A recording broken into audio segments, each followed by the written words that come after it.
everyone? It's Sean from Worldwide Red Show. If you're new around here, make sure you hit the subscribe button. Give me a thumbs up, even if you don't like me. Just give me a thumbs up. It helps the content. Share this for me across your social media platforms. Get in the comments. Let me know where you're watching from.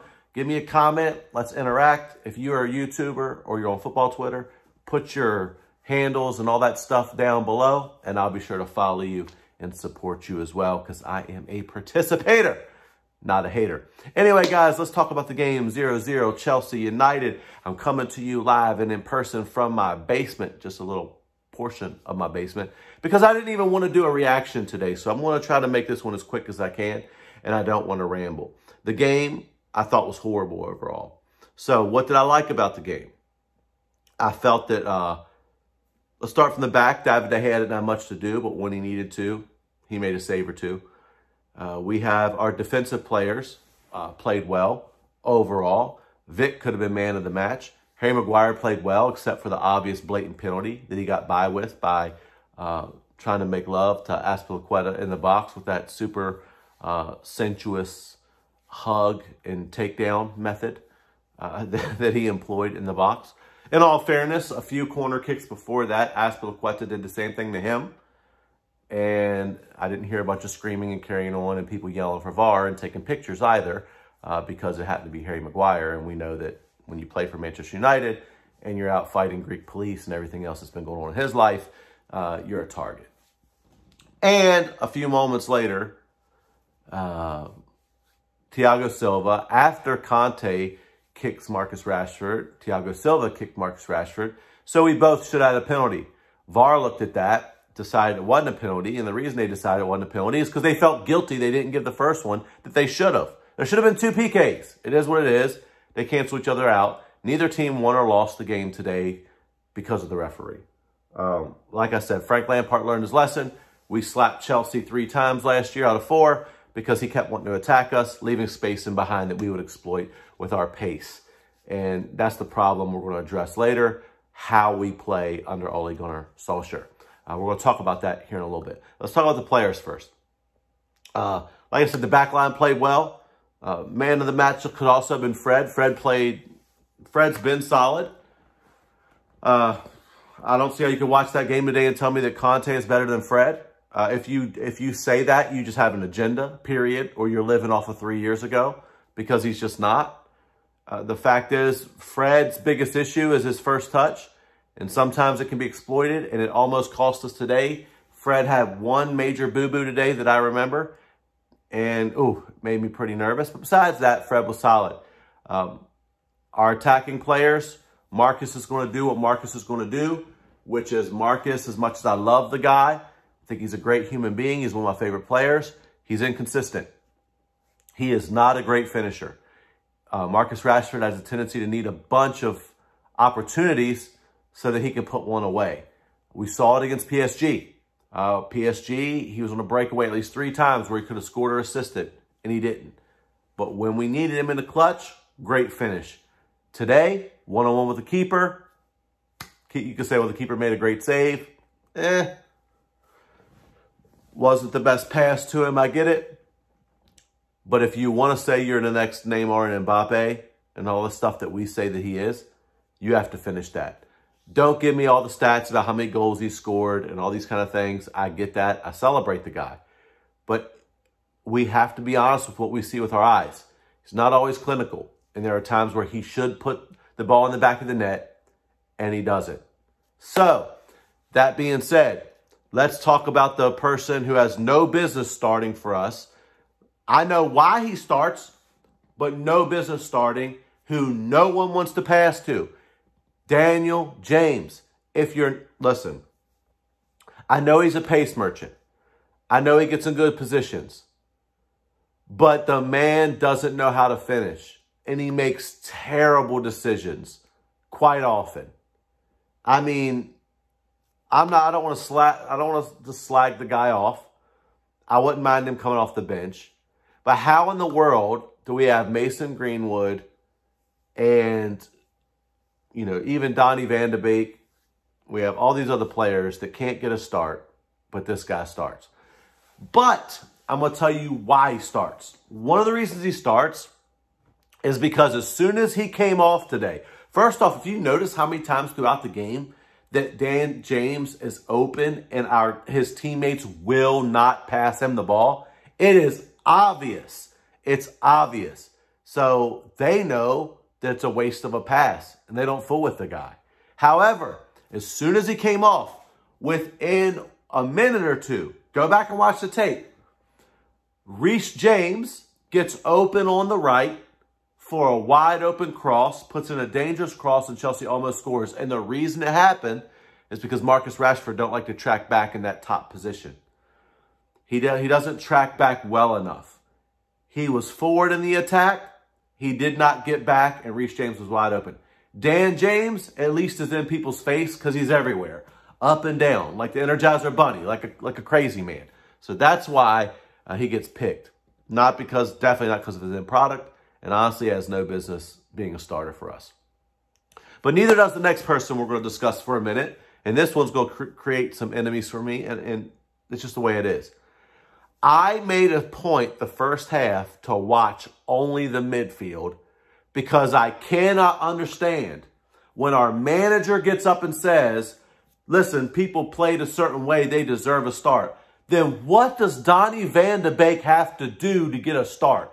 I personally believe that Ole didn't want DVB.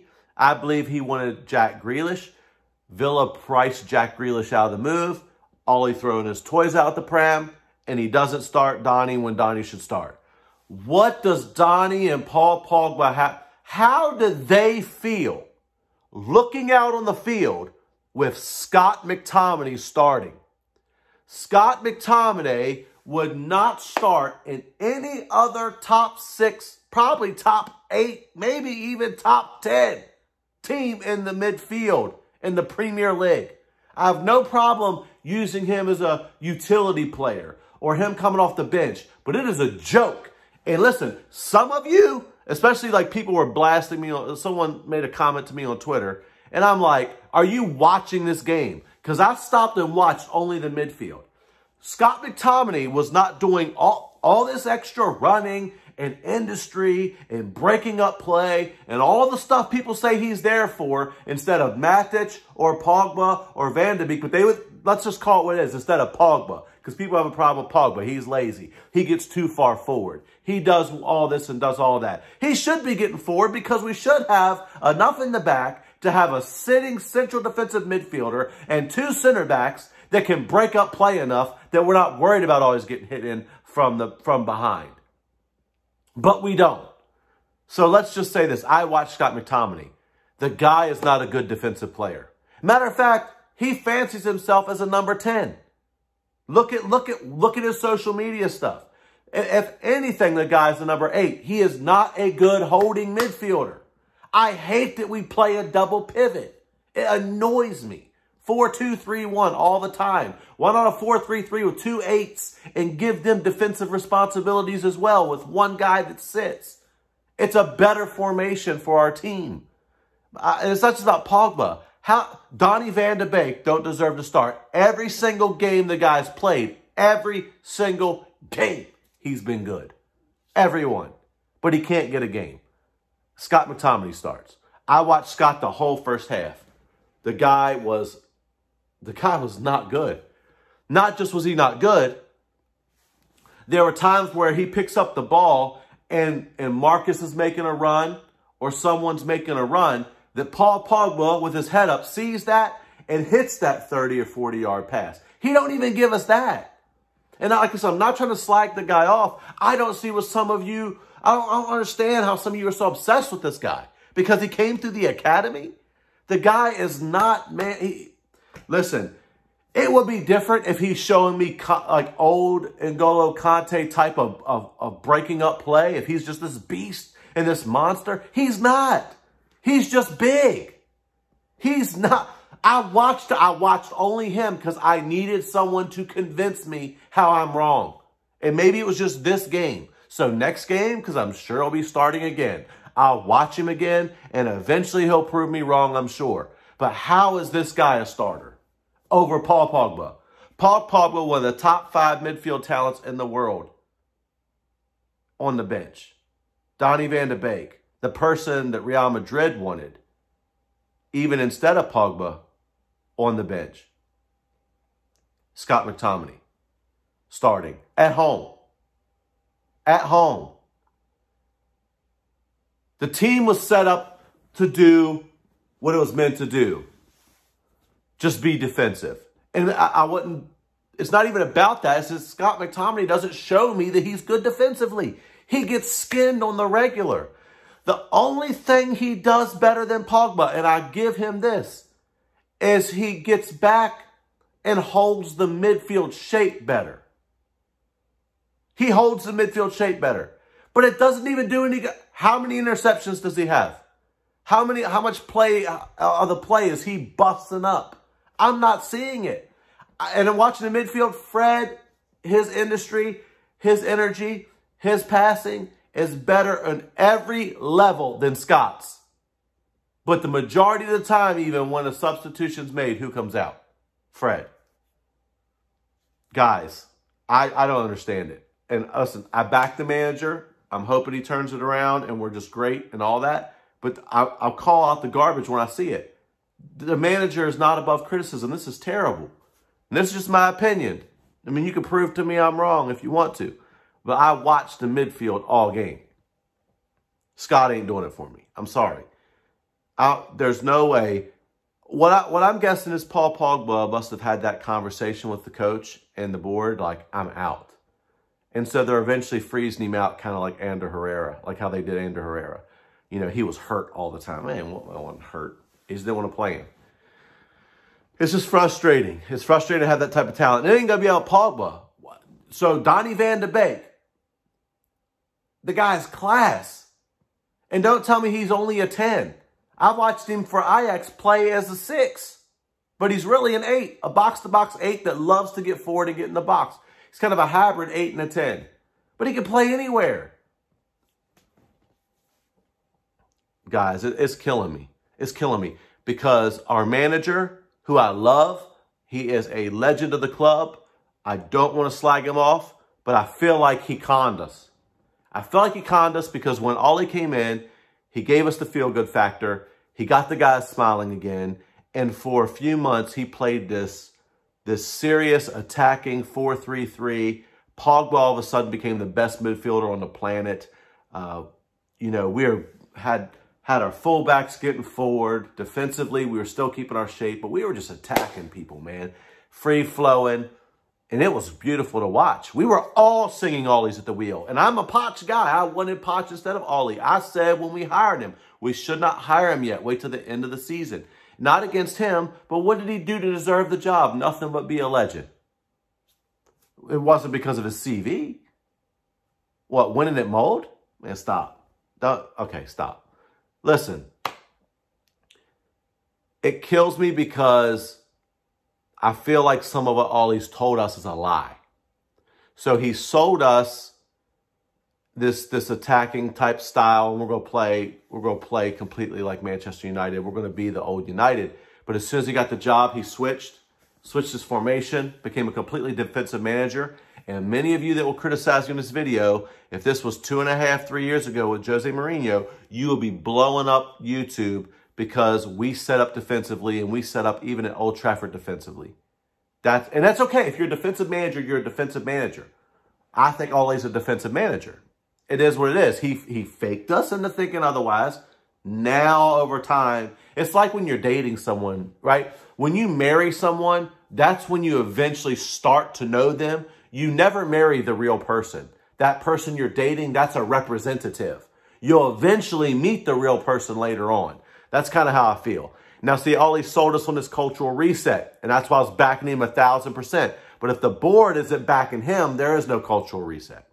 When he's telling us that people will play based on what they deserve, it's not true. I get it that you bench Pogba because of the Tottenham game. But why are a lot of other people still on the team that are just as bad? Why is it that Scott gets to play over guys like Donny? Don't tell me he's better because he's not. Don't tell me that Donny hasn't earned it because he has. So a lot of what I'm hearing, it doesn't match what I'm seeing. And so that's where my frustration comes in. So at the end of the day, I'm frustrated about this result because we should have ended up winning this match. The guys who came on late in the game, once again, to try to affect the game, we started playing better. If we had them in the whole game, look at Mason when he finally gets in. Mason, the one cross he put in was ridiculous. Now, here's the thing.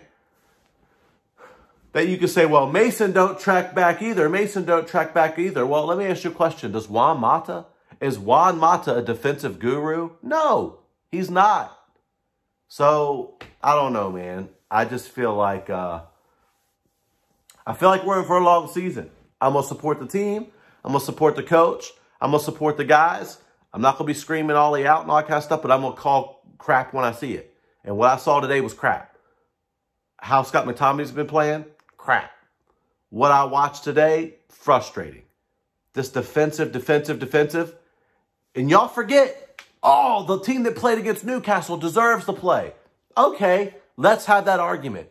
Because unless I was somewhere else, last week when we played Newcastle in the Toon, it was 1-1 until into the 80th minute. And we could have lost. Harry Maguire got skunned by, I believe it was Callum Wilson. He got skunned. David De Gea makes a world-class save that saved us that match. And then we got Bruno's goal, which again was a counter-attacking masterpiece. Donny van de Beek, big part in that. So we barely won that game.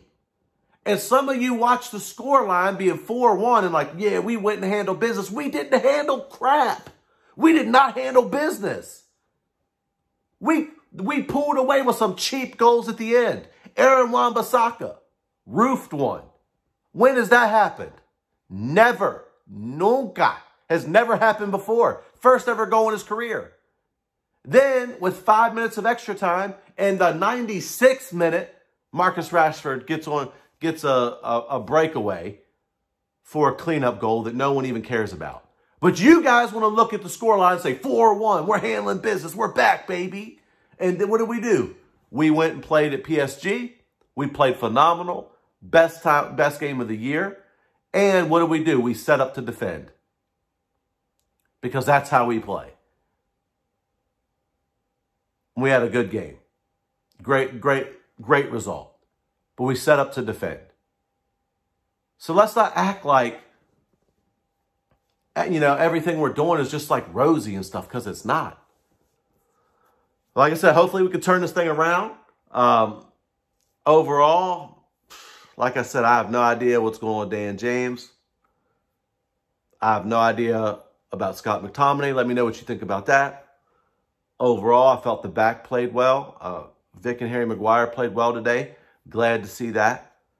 Besides that, guys, I'm just frustrated, man, because I feel like we have better players than what we're doing right now and how we're playing. And I feel like I just don't feel a good balance in the squad.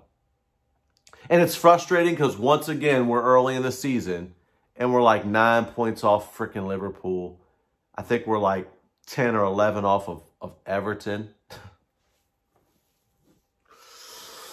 Anyway, guys, you know the drill. If you're new around here, like, subscribe, share, all that if you stuck with me. Let me know what you think about what's going on. This has been Sean from Worldwide Red Show. Listen, we go again. Leipzig on Wednesday, I believe. We better set up defensively Wednesday. That's all I'm going to say. Because Hasenhüttl, not Hasenhüttl. What am I thinking? I'm just thinking German managers. Nagelsmann. Nagelsmann, I'm trying to tell you, he is a phenomenal manager. And he makes his players better. And he plays some wild systems. And they are coming to attack. So listen, this game should fit well for us because we could sit back and defend, park the bus, and try to hit them on the break. Be a big win. If we could start off the group stage with 2 wins, we're in the driver's seat. Anyway, guys, until next time, this has been Sean from Worldwide Red Show. Thanks for joining me in my time of frustration down in the dungeon. I'll talk to you again soon.